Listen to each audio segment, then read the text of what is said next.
Chapter 30. Hezekiah proclaims a Passover.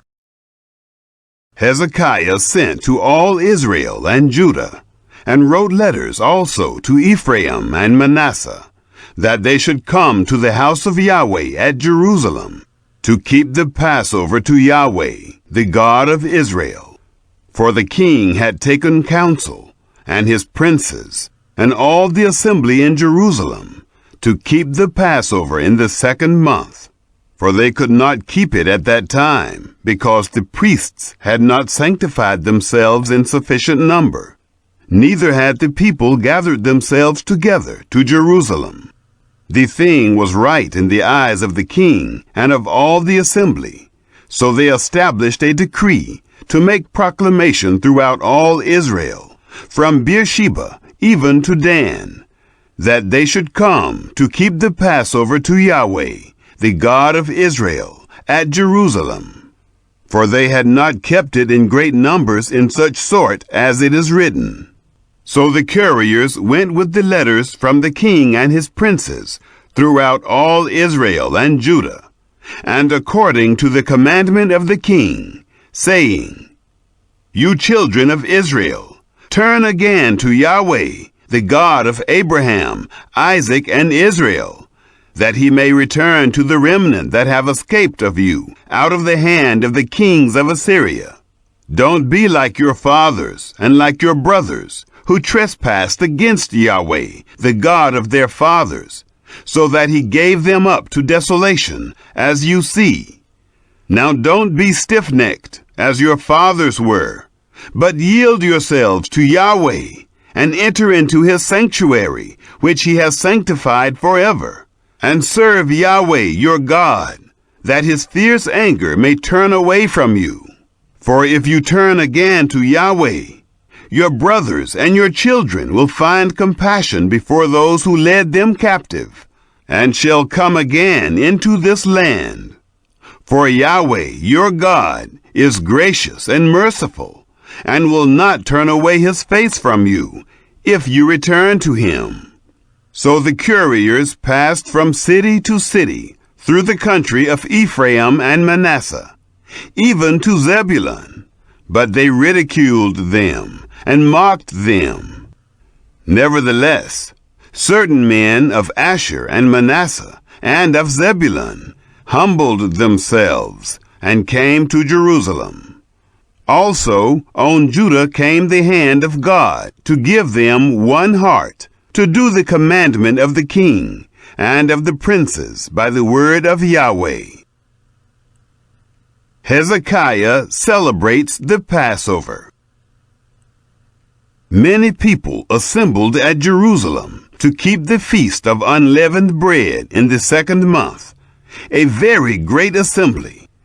They arose and took away the altars that were in Jerusalem, and all the altars for incense took they away, and cast them into the brook Kidron. Then they killed the Passover on the 14th day of the 2nd month, and the priests and the Levites were ashamed, and sanctified themselves, and brought burnt offerings into the house of Yahweh. They stood in their place after their order, according to the law of Moses, the man of God. The priests sprinkled the blood which they received of the hand of the Levites, for there were many in the assembly who had not sanctified themselves.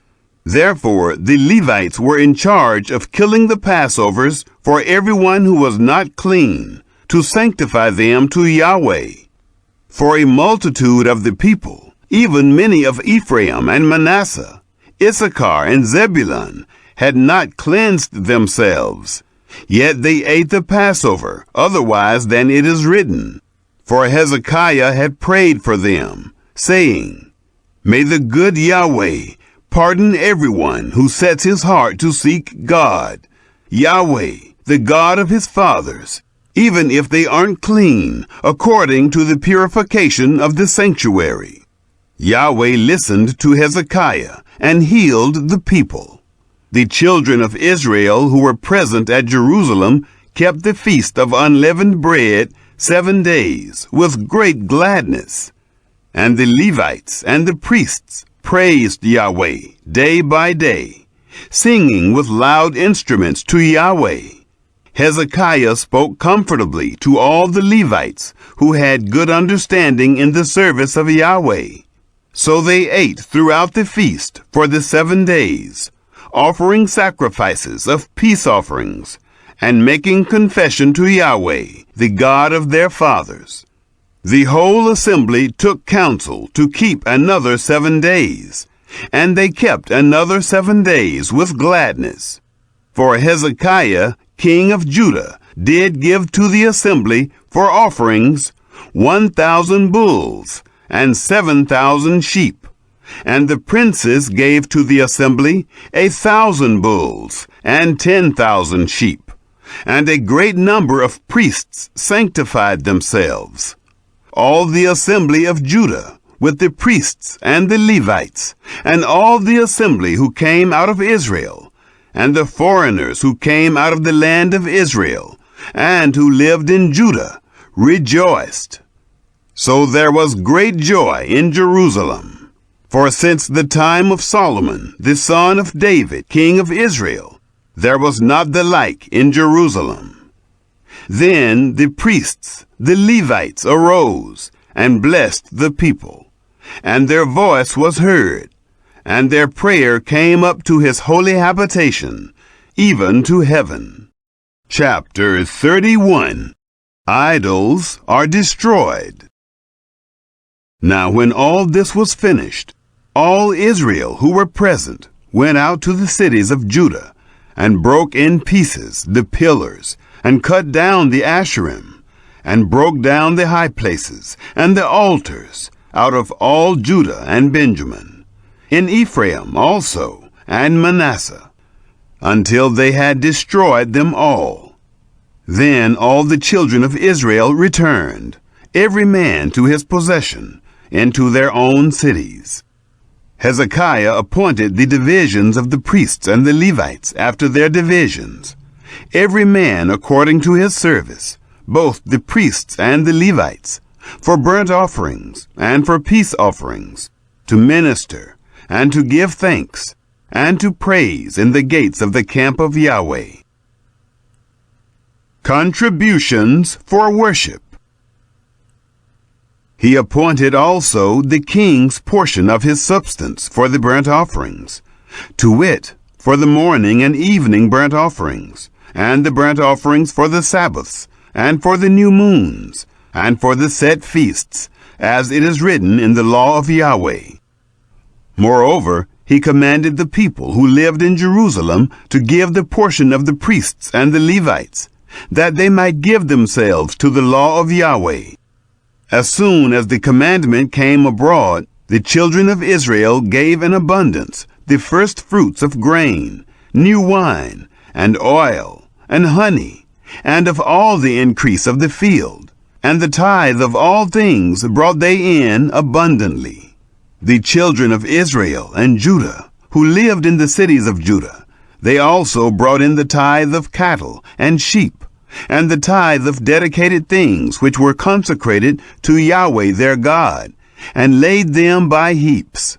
In the 3rd month they began to lay the foundation of the heaps, and finished them in the 7th month. When Hezekiah and the princes came and saw the heaps, they blessed Yahweh and his people Israel. Then Hezekiah questioned the priests and the Levites concerning the heaps.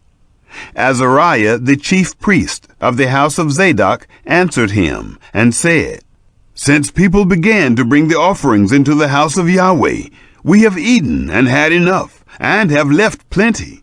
For Yahweh has blessed his people, and that which is left is this great store. Hezekiah organizes the priests. Then Hezekiah commanded them to prepare rooms in the house of Yahweh, and they prepared them. They brought in the offerings and the tithes and the dedicated things faithfully.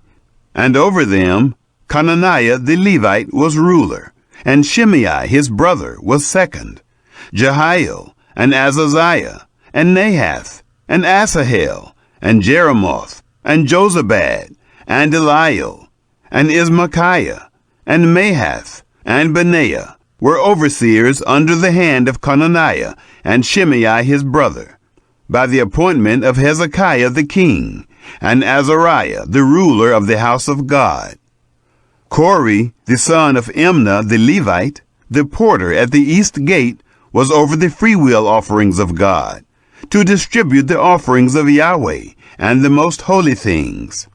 Under him were Eden, and Miniamin, and Jeshua, and Shemaiah, Amariah, and Shechaniah, in the cities of the priests, in their office of trust, to give to their brothers by divisions, as well to the great as to the small, besides those who were reckoned by genealogy of males, from 3 years old and upward, even everyone who entered into the house of Yahweh, as the duty of every day required, for their service in their offices, according to their divisions. And those who were reckoned by genealogy of the priests by their fathers' houses, and the Levites from 20 years old and upward, in their offices by their divisions, and those who were reckoned by genealogy of all their little ones, their wives, and their sons, and their daughters, through all the congregation. For in their office of trust they sanctified themselves in holiness. Also for the sons of Aaron the priests, who were in the fields of the suburbs of their cities, in every city, there were men who were mentioned by name, to give portions to all the males among the priests, and to all who were reckoned by genealogy among the Levites. The sincerity of Hezekiah. Hezekiah did so throughout all Judah, and he worked that which was good and right and faithful before Yahweh his God, in every work that he began in the service of the house of God, and in the law, and in the commandments, to seek his God. He did it with all his heart, and prospered. Chapter 32. Sennacherib invades Judah. After these things, and this faithfulness, Sennacherib, king of Assyria, came, and entered into Judah, and encamped against the fortified cities, and thought to win them for himself. When Hezekiah saw that Sennacherib was come, and that he was purposed to fight against Jerusalem, he took counsel with his princes and his mighty men, to stop the waters of the springs, which were outside of the city, and they helped him. So many people gathered together, and they stopped all the springs, and the brook that flowed through the midst of the land, saying, Why should the kings of Assyria come and find much water? He took courage, and built up all the wall that was broken down, and raised it up to the towers, and the other wall outside, and strengthened Millo in the city of David, and made weapons and shields in abundance. He set captains of war over the people, and gathered them together to him in the broad place at the gate of the city, and spoke comfortably to them, saying, Be strong and courageous. Don't be afraid nor dismayed for the king of Assyria, nor for all the multitude who is with him. For there is a greater one with us than with him. With him is an arm of flesh, but with us is Yahweh our God to help us and to fight our battles. The people rested themselves on the words of Hezekiah, king of Judah. Sennacherib boasts against the Lord. After this did Sennacherib, king of Assyria, send his servants to Jerusalem. Now he was before Lachish, and all his power with him. To Hezekiah, king of Judah, and to all Judah who were at Jerusalem, saying, Thus says Sennacherib, king of Assyria, In whom do you trust, that you remain under siege in Jerusalem? Doesn't Hezekiah persuade you to give you over to die by famine and by thirst, saying, Yahweh our God will deliver us out of the hand of the king of Assyria? Hasn't the same Hezekiah taken away his high places and his altars, and commanded Judah and Jerusalem, saying, You shall worship before one altar, and on it you shall burn incense? Don't you know what I and my fathers have done to all the peoples of the lands? Were the gods of the nations of the lands in any way able to deliver their land out of my hand? Who was there among all the gods of those nations which my fathers utterly destroyed that could deliver his people out of my hand, that your God should be able to deliver you out of my hand? Now therefore, don't let Hezekiah deceive you, nor persuade you in any way, neither believe him. For no God of any nation or kingdom was able to deliver his people out of my hand and out of the hand of my fathers. How much less will your God deliver you out of my hand? His servants spoke yet more against Yahweh God and against his servant Hezekiah. He also wrote letters insulting Yahweh, the God of Israel, and to speak against him, saying, As the gods of the nations of the lands, which have not delivered their people out of my hand, so shall the God of Hezekiah not deliver his people out of my hand. They cried with a loud voice in the Jews' language to the people of Jerusalem who were on the wall, to frighten them and to trouble them, that they might take the city. They spoke of the God of Jerusalem as of the gods of the peoples of the earth, which are the work of men's hands. Jerusalem delivered from Sennacherib. Hezekiah the king and Isaiah the prophet, the son of Amos, prayed because of this, and cried to heaven. Yahweh sent an angel who cut off all the mighty men of valor and the leaders and captains in the camp of the king of Assyria. So he returned with shame of face to his own land. When he had come into the house of his God, those who came forth from his own bowels killed him there with the sword. Thus Yahweh saved Hezekiah and the inhabitants of Jerusalem from the hand of Sennacherib, the king of Assyria, and from the hand of all others, and guided them on every side. Many brought gifts to Yahweh to Jerusalem, and precious things to Hezekiah, king of Judah, so that he was exalted in the sight of all nations from thenceforth. Hezekiah's illness and recovery. In those days Hezekiah was sick, even to death, and he prayed to Yahweh, and he spoke to him, and gave him a sign. But Hezekiah didn't render again according to the benefit done to him, for his heart was lifted up. Therefore there was wrath on him, and on Judah and Jerusalem. Notwithstanding, Hezekiah humbled himself for the pride of his heart, both he and the inhabitants of Jerusalem, so that the wrath of Yahweh didn't come on them in the days of Hezekiah.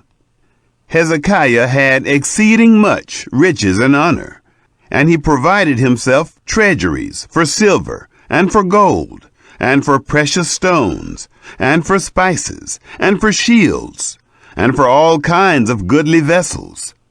Storehouses also for the increase of grain and new wine and oil, and stalls for all kinds of animals, and flocks and folds. Moreover, he provided himself cities, and possessions of flocks and herds in abundance, for God had given him very much substance. This same Hezekiah also stopped the upper spring of the waters of Gihon, and brought them straight down on the west side of the city of David. Hezekiah prospered in all his works. However, in the business of the ambassadors of the princess of Babylon, who sent to him to inquire of the wonder that was done in the land, God left him to try him, that he might know all that was in his heart. Hezekiah's death. Now the rest of the acts of Hezekiah and his good deeds, behold, they are written in the vision of Isaiah the prophet, the son of Amos, in the book of the kings of Judah and Israel. Hezekiah slept with his fathers, and they buried him in the ascent of the tombs of the sons of David.